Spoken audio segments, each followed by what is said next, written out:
Paz, queridos, que bom estarmos juntos mais uma vez nesse dia tão importante, tão precioso para nós. Nós somos seres humanos tão privilegiados, queridos, porque nós ainda estamos aqui, nós estamos vivos ainda, estamos normais, gozando de saúde, de paz, da graça do Senhor sobre nós. Olha quanta coisa o Senhor tem nos dado, não é mesmo? Por isso nós somos um povo muito feliz sobre a face da terra, e nesse tempo, como igreja dele, nós somos chamados para fazer a diferença nesses dias tão conturbados que nós estamos vivendo, não é verdade? E eu quero ler com você agora o texto base para a nossa exposição de palavra, que eu quero ministrar ao teu coração nesse dia, e que o poder de Deus possa estar usando essa palavra para trazer edificação para a tua vida. Amém, queridos? Está em Lucas capítulo 7, a partir do versículo 11. Jesus ressuscita o filho da viúva de Naim. E o texto diz assim: pouco depois, seguiu ele viagem para uma cidade chamada Naim, e iam ele e seus discípulos e uma grande multidão. Quando chegou perto da porta da cidade, eis que levavam para fora um defunto, filho único de sua mãe, que era viúva, e com ela ia uma grande multidão da cidade. Logo que o Senhor a viu, encheu-se de compaixão por ela e disse-lhe: não chores. Então, chegando-se, tocou no esquife, e quando pararam os que o levavam, disse: moço, a ti te digo, levanta-te. O que estava morto sentou-se e começou a falar. Então Jesus o entregou à sua mãe. O medo apoderou de todos e glorificavam a Deus, dizendo: um grande profeta se levantou entre nós, e Deus visitou o seu povo. E correu a notícia disto por toda a Judéia e por toda a região e circunvizinhança, de uma forma geral. Queridos, que texto profundo, não é? De como o Senhor Jesus agiu nesta oportunidade, trazendo algo tão poderoso nesta oportunidade. Vemos aí Jesus chegando a essa aldeia de Naim, né? No texto que nós lemos diz cidade, mas na verdade era uma aldeia muito pequena, chamada de Naim, próximo de Nazaré, onde se depara com uma cena muito comovente. O evangelista Lucas relata dois cortejos que se encontram na entrada da aldeia de Naim, ou da cidade de Naim, como queira. E, queridos, esse texto ele só é registrado no Evangelho de Lucas.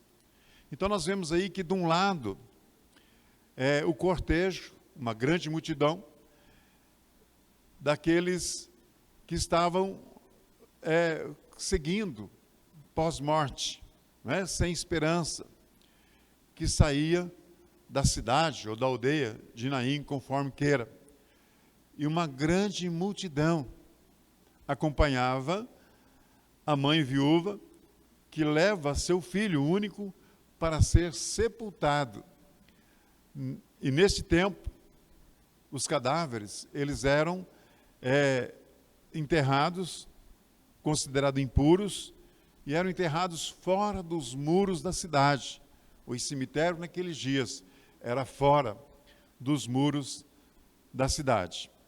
E do outro lado, vinha um cortejo, uma multidão da vida, uma multidão, um cortejo da alegria, de um povo que estava com o Senhor Jesus, não é? Que se encontra com outro povo do cortejo fúnebre nas portas da aldeia de Naim.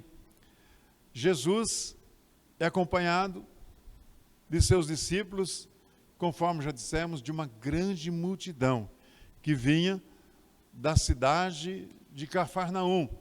E ali eles tinham visto uma grande manifestação do poder de Deus através de Jesus. Então, um povo feliz, um povo alegre por aquilo que eles acabaram de ver ali em Cafarnaum.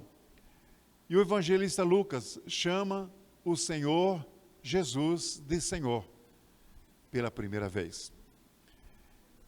O Senhor da vida, aquele que tem o controle da vida e da morte, e que tudo está na dimensão dele.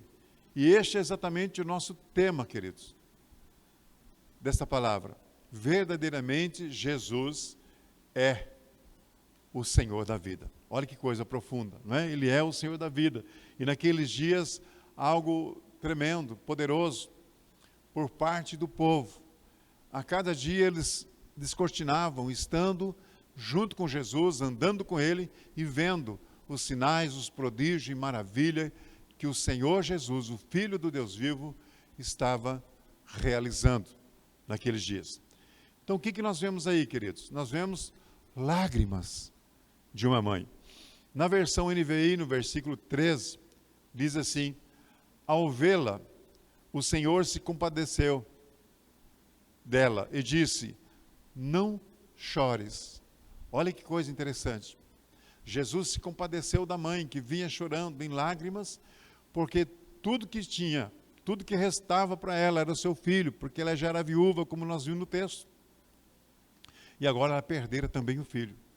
Então, na cena descrita no texto, por Lucas, nós vemos a história desta mãe, viúva. E sabe, amados, naqueles dias, uma mulher nessa situação, era muito difícil a vida dela. Quando faleceu o marido, ela ficava sob a proteção dos filhos, e não tendo este, ela ficou à mercê da própria sorte. O texto que lemos nos diz que o jovem falecido era filho único, ela não tinha mais filhos, não é? Portanto, agora ela dependia da boa vontade dos seus vizinhos ou dos seus familiares. Olha que situação crítica que estava essa mulher. Ela estava sozinha agora no mundo, não tinha mais ninguém por ela. Então essa mulher, essa mãe, se encontra num grande sofrimento, pois além de perder seu esposo, perde também o seu filho amado, que era a única herança, a única esperança que essa mulher tinha. E estava para enterrar a sua única razão de viver. Olha que situação, queridos. Que quadro triste dessa mulher, e que nós conhecemos muitos quadros dessa dimensão de pessoas que ficam só nessa vida. E ela, sem nenhuma palavra, as lágrimas que corriam dos seus olhos falavam muito alto nessas horas. E o seu lamento chegou até o coração do Senhor Jesus, o Senhor da vida, conforme é o texto, é o tema da nossa palavra. Queridos, nós achamos que hoje nós passamos por tanta dificuldade, por tantas lutas, mas nesses dias, nos dias da lei de Israel, havia tantas coisas que dificultavam muito a vida das pessoas. Tanto é que a palavra nos dá tantas referências a esse respeito, das quais nós precisamos de estar atento com aquilo que nós temos passado e experimentado, e quantas vezes nós somos socorridos numa dimensão muito maior. Mas ali estava então o coração do Senhor da vida, que traz para os seus o melhor que Ele possa trazer. E é propósito de Deus, queridos, que aqueles que são sinceros diante dEle, que expõem seu coração diante dEle, que choram diante dEle pelas suas circunstâncias de vida, Ele sempre está pronto para socorrer aqueles que Ele o ama tanto. Jesus vê e tem compaixão dessa mãe, dessa mulher. Olha o versículo 13. Ao vê-la, o Senhor se compadeceu dela. Olha que coisa tremenda, queridos. Jesus viu a situação desta viúva, dessa mulher desamparada, que acabara agora de perder seu único filho, a sua única esperança, a sua única segurança que ela tinha, por seus restos de dias na face da terra. Sente a angústia no seu coração. E Jesus vê que aquela multidão que o acompanhava também estava angustiada com ela, que chorava com ela a perda do seu filho precioso. Então, queridos,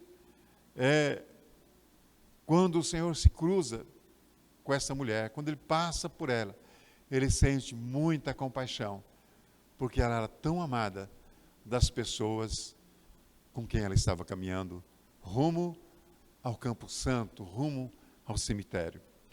Diferente de outras situações, de outros relatos de cura, de manifestação do Senhor Jesus e de pedidos, não é?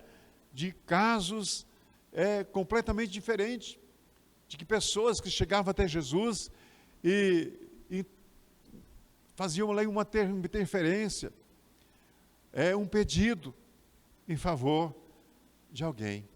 E nessa situação ninguém pede nada ao Senhor Jesus, ninguém clama a Ele pela situação dessa viúva, desta mãe que acaba de perder o seu filho.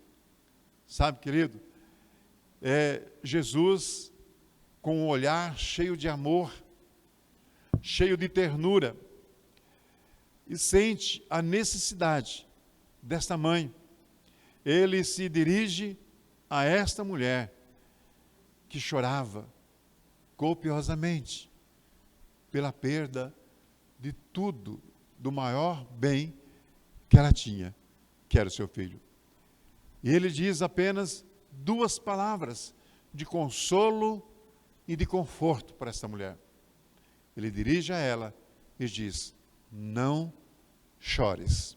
Olha que comparação, que colocação, olha que posição do Senhor Jesus, olha a forma como Ele vê esse coração, olha como Ele vê a necessidade dessa mulher, não é?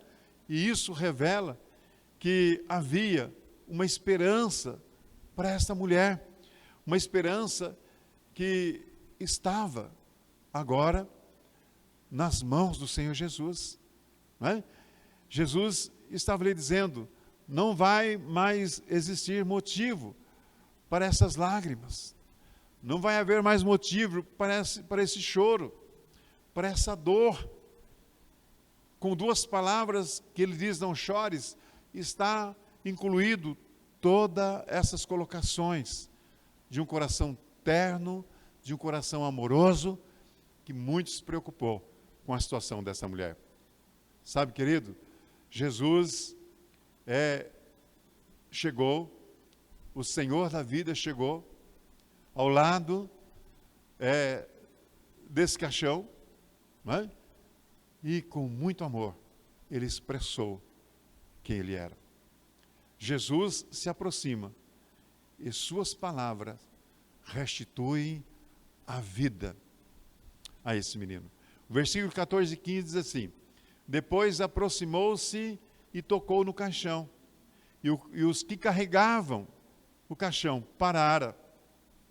Jesus disse: jovem, eu lhe digo, levante-se. E o jovem sentou-se e começou a conversar. Que coisa tremenda, queridos. Que poder maravilhoso, sem igual do Senhor Jesus, que traz vida para alguém que estava morto. E Jesus, concluindo o versículo, diz assim: e Jesus o entregou à sua mãe. Meu Deus, amados, imagina essa cena.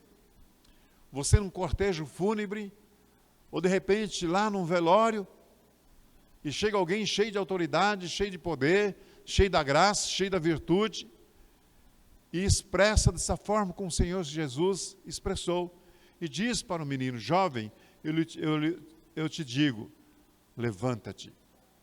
E imediatamente ele levantou e começou a falar-se. Meu Deus, como nós precisamos, amados, de estar voltado para princípios tão profundos como este, do qual nós estamos vendo aqui. não é? A compaixão levou Jesus a falar e a agir. O Senhor da vida se aproxima e, decidido, toca no esquife, toca no caixão. E os que levavam pararam com as suas palavras. E ele ordena ao jovem que se levante. Que coisa tremenda. Sabe, queridos, onde Jesus chega, ele transforma a realidade da vida das pessoas. Aqueles que estão mortos ressuscitam. Lá em João, capítulo 11, versículo 25, ele diz para nós: eu sou a ressurreição, a vida. Quem crê em mim, ainda que esteja morto, viverá. Lógico que é num outro contexto, não mais de uma morte física, mas de uma morte espiritual. E ele fala com muita segurança que aquele que crê nele, que recebe ou que o tem como Senhor das suas vidas, ainda que seja morto, vai viver. E aqui nós estamos vendo o caso de uma ressurreição, de alguém que estava sendo levado para ser sepultado, e pela fala de Jesus, por ele chamá-lo, ele vem à vida. Lucas acrescenta que o que estivera morto passou a falar. Que coisa poderosa, amados. Restituiu a vida. Num gesto de ternura, Jesus entrega à mãe o seu precioso filho. Jesus chamou o filho desta mulher à vida e também restituiu a situação social desta mulher. Olha que bênção, queridos. Olha o que o Senhor Jesus representa, olha o que Ele tem, olha o que Ele pode fazer por mim e por você, olha o que está esperando a cada um de nós, olha o que nos tem preparado, porque Ele é o mesmo ontem, é hoje e é para todo sempre, e Ele sempre está à disposição daqueles que têm o coração voltado para o princípio desta palavra. Agora, as duas multidões estavam uma triste e outra alegre, mas as duas estavam alegres agora, não é? A que vinha de Cafarnaum e a que estavam rumo ao cemitério. Iam enterrar um jovem. A alegria se apoderara de uma grande multidão, com admiração, e reconhece a ação do próprio Deus na vida de Jesus Cristo. O versículo 16 que nós lemos diz assim: e o próprio Deus que visitou o seu povo, não mais através de profetas, mas Ele mesmo, que assumiu a condição de ser humano e vem trazer libertação para um povo que tanto estava sofrendo. Sabe, queridos, como é que anda a sua situação? Nós temos visto no nosso meio, irmãos nossos, preciosos, queridos, que nós amamos tanto, que têm enfrentado tantas dificuldades. Há famílias que estão desesperadas, não é verdade? Com tanto medo desta pandemia que está aí, que tem assolado tantas vidas. Nós vemos pessoas que estão tão preocupadas e tem trazido tanta morte física e também morte espiritual para tantas pessoas.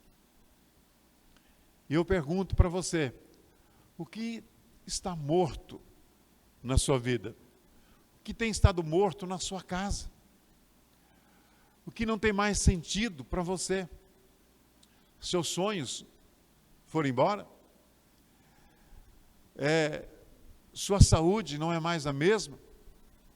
O que está te atribulando tanto nesse tempo, amada irmã? Seu casamento, você está com dificuldade com teu cônjuge? Teu cônjuge está doente? Não sei qual é a tua preocupação. Não sei qual tem sido o seu choro nesses dias. Só você sabe muitas vezes.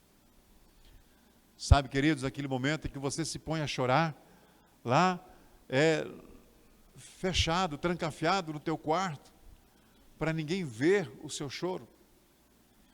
lê do engano, você pensa que ninguém está vendo, porque o nosso Deus está vendo. E tem tantas coisas que têm estado hoje longe de nós, né? Você confiou em pessoas e deu tudo errado. Pessoas que veio com conversa para cima de você, fazendo tanta oferta, e você confiou e de repente tudo deu errado. Você já foi enganado ou enganada. Você já foi trapaceado ou trapaceada. Há tanta tristeza no seu coração, queridos, querida. E o Senhor da vida, Ele está presente ao nosso lado. Ele está ao nosso encontro, como fora no caso dessa mãe que estava no cortejo fúnebre do que ela tinha de melhor, que era o seu único filho. Você tem chorado tanto, e Ele tem visto o teu choro, Ele tem visto o seu sofrimento, Ele tem visto a sua angústia. E Ele, Jesus, querido, está te dizendo nesse dia, não chores. Não chores, confia em mim, diz o Senhor Jesus, porque a seu tempo, querido, tudo vai cessar, tudo vai chegar no fim, porque a hora certa é para todas as coisas. Lá em Eclesiastes capítulo 3 está escrito que há tempo para todas as coisas debaixo do sol, e o tempo do seu choro está chegando ao fim. Porque o Senhor da vida, Ele está aqui comigo e está aí com você, onde você está. Ele tem visto a sua dor, o seu sofrimento. E olha que coisa interessante. Nós expomos na palavra que, no caso deste menino morto, ninguém interferiu, ninguém pediu para Jesus nada. Ele se compadeceu e foi estar ao lado do esquife desse moço, do caixão desse moço. Mas algo sobrenatural, poderoso aconteceu no momento que o Senhor Jesus chegou do lado. Se você acompanhou a leitura, você lembra da colocação do texto. Ninguém interferiu, mas algo tremendo aconteceu. E isso contribuiu também para que a compaixão, que o amor de Deus pudesse exalar naquele momento, nesse momento, em favor dessa mãe, em favor desse moço que ia ser enterrado. Quando o Senhor Jesus tocou no caixão e disse para o moço, moço, levante. O texto nos diz que as pessoas que estavam carregando daquele caixão, aquele esquife, pararam. Pararam para que Jesus pudesse tocar de uma forma plena naquele corpo. Sabe, queridos, há coisas nas nossas vidas que nós precisamos de parar. Há situações que nós vivemos que nós precisamos de tomar uma decisão. Quando esses jovens pararam, quando aqueles que iam carregando esse caixão pararam, eles, como se eles estivessem dizendo para Jesus, Senhor, Ele está nas tuas mãos. Nós entregamos esse corpo nas tuas mãos. E o Senhor Jesus pôde tocar naquele caixão. E essa atitude deles de parar, trouxe para o coração de Jesus um sentimento de submissão daqueles que o carregavam. Queridos, eu e você, para que cessamos o nosso choro, que cessamos as nossas lutas, para que as enfermidades cessem, nós precisamos de parar de tomar decisões premeditadas, de uma forma sem consultar a Deus, de fazer aquilo que nós achamos que está correto. Nós precisamos de parar e confiar, porque hoje o Senhor está dizendo para mim e para você, não chores. 2 palavras tão somente. E essas 2 palavras trouxe para o coração daquela mãe e trouxe para aqueles que carregavam uma manifestação de grande poder da parte do nosso Deus na pessoa bendita do Senhor Jesus. Então, queridos, Ele está dizendo para você hoje, não chores, mas pare de tomar decisões erradas sem consultar Ele.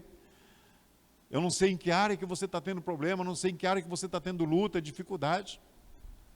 Ele está dizendo para você, não chore, mas pare. Pergunte a Ele, Senhor, o que eu tenho que fazer então nessa causa? De que forma eu vou vencer essa batalha? Como é que eu vou experimentar o melhor do Senhor nessas áreas? Você tem que parar. Pare para que o Senhor possa tocar na sua vida.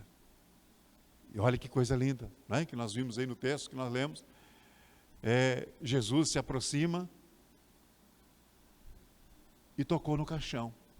E os que carregavam pararam. Pararam e Jesus disse, jovem, eu lhe digo, levante. E olha que interessante, ele começou a falar, diz o texto. Eu não sei qual dessas áreas, queridos, está barrada na sua vida, está parada. Eu não sei qual dessas áreas você precisa de uma ação de Deus, querido. Mas você sabe. E quando nós tomamos a palavra em nosso favor, quando nós usamos a palavra em nosso favor, a manifestação dos céus acontece na mesma dimensão que aconteceram naqueles dias de outrora, nos dias do Senhor Jesus. Porque Ele não muda, queridos. Ele continua sendo o mesmo. Qual é mesmo o problema, a dificuldade que você está tendo? Qual é a luta, querido, que você está passando nesses dias? O Senhor está aqui. O seu Jesus, Ele está aí com você. Ele tem visto a tua angústia, o teu choro, a tua luta, a tua dificuldade. Mas depende de você parar com as decisões que você tem tomado, com as atitudes que você tem tomado. Você tem que crer que Ele pode mudar a sua situação, como mudara essa situação da viúva de Naim. Ele está pronto, queridos, pronto à sua inteira disposição. Eu quero orar nesse momento para você que crer na palavra de Deus. Eu quero orar para você que entendeu esta palavra, entendeu esse recado, que você tem que parar com as suas decisões, que você tem que buscar nele, porque dele, para ele são todas as coisas, você é dele, você é para ele, queridos. E ele só vai fazer aquilo que é preciso na tua vida. Se você se posicionar, para com tudo e deixa ele te trazer novas direções para a tua vida, em nome de Jesus. Em Marcos, capítulo 5, versículo 36, Jesus disse, não temas, tão somente continue crendo. Continue crendo nessa palavra. Continue crendo nessa revelação. Continue crendo naquilo que o Senhor falou ao teu coração nesse dia. Continue experimentando o poder de Deus na tua vida. Amém, querido? Eu quero orar por você que crê nesta palavra, crê no poder de Deus. Quero orar por você que o poder de Deus, a manifestação do poder do Senhor seja realidade na tua vida. E aquilo que porventura esteja paralisado, aquilo que não tenha acontecido a contento do coração de Deus, nem ao seu também, possa fazer toda a diferença no seu caminhar sobre a face da terra. Vamos orar? Pai querido, muito obrigado por esta palavra, Senhor, pela maneira como o Senhor tem trazido aos nossos corações, pelo entendimento, ó Deus, que o Senhor tem nos dado, ó Deus, pela tua palavra. Muito obrigado, Senhor. Muito obrigado porque o Senhor, através do Espírito Santo, não nos tem nos deixado só nesse mundo. O Senhor tem mostrado, ó Deus, qual deve ser as nossas atitudes diante do Senhor, diante das dificuldades, das circunstâncias e diante principalmente da tua palavra. Porque a tua palavra, ó Deus, ela é rema sobre a vida dos teus filhos. E nós cremos, ó Deus, que o Senhor é o mesmo que pode trazer para os nossos dias aquilo que o Senhor trouxe nos dias da viúva de Naim. O Senhor disse para essa mulher, não chores. E hoje, ó Deus, nós enxugamos todas as lágrimas dos nossos olhos e vamos crer no Senhor e esperar e descansar em Ti, porque é o Senhor que tem o melhor preparado para nós. Queridos, no nome de Jesus, eu te abençoo com esta palavra. Declare que o poder de Deus é sobre a tua vida. Creia no que o Senhor está falando. Você que está aí passando por lutas, por dificuldades, por provações, enfermidades na tua casa, problemas no teu matrimônio, problema com teus filhos, filhos drogados. O Senhor está dizendo para você, não chores. Você que tem enfrentado lutas das mais diversas lá no teu trabalho, perseguições, Ele está dizendo para você nesse dia, não chores. Para você que precisa de uma manifestação do poder de Deus, pare com as tuas decisões. Pare de tomar decisões. Para com as suas atitudes sem antes perguntar para o Senhor. Pergunte a Ele. E Ele vai te dar a direção exata, assim como que Ele deu para a viúva de Naim. Em nome de Jesus. Eu te abençoo com o melhor dessa vida. Eu te abençoo com o melhor dos céus. Eu te abençoo com o poder, com a graça, com a virtude do eterno Deus. Eu te abençoo com tudo do melhor que tem no trono do Pai. Eu te abençoo com as bênçãos sem medida, conforme o Senhor Jesus disse para nós na oração do Pai Nosso. Senhor, seja feita a tua vontade, aqui na terra, como ela é feita aí no céu. Queridos, são tantas as vontades de Deus em teu favor, mas você precisa de crer numa palavra como essa, e andar na dimensão dessa palavra, e viver intensamente todo o propósito que Ele tem preparado para mim e para você. Eu te abençoo no nome do Senhor Jesus, porque Ele é o teu Deus, Ele é o teu Senhor, Ele é o teu mantenedor, Ele é o teu provedor em todas as áreas. Em nome do Senhor Jesus. Que a graça do nosso Deus e Pai, que a graça do nosso Senhor e Salvador Jesus Cristo, e o poder, a virtude do Espírito Santo, seja realidade na tua vida hoje e para todo sempre, no nome de Jesus. Mais uma vez, eu coloco à sua disposição, para que você possa nos procurar, se for o caso, se você desejar conhecer um pouco mais do assunto, se aprofundar um pouco mais naquilo que nós falamos aqui, eu coloco à sua inteira disposição para te abençoar, para você entender esses princípios que a palavra está falando aos nossos corações nesse dia, no nome de Jesus. Amém? Deus é contigo, tenha um dia feliz com a tua família, e o poder de Deus te acompanhe sempre, em nome de Jesus.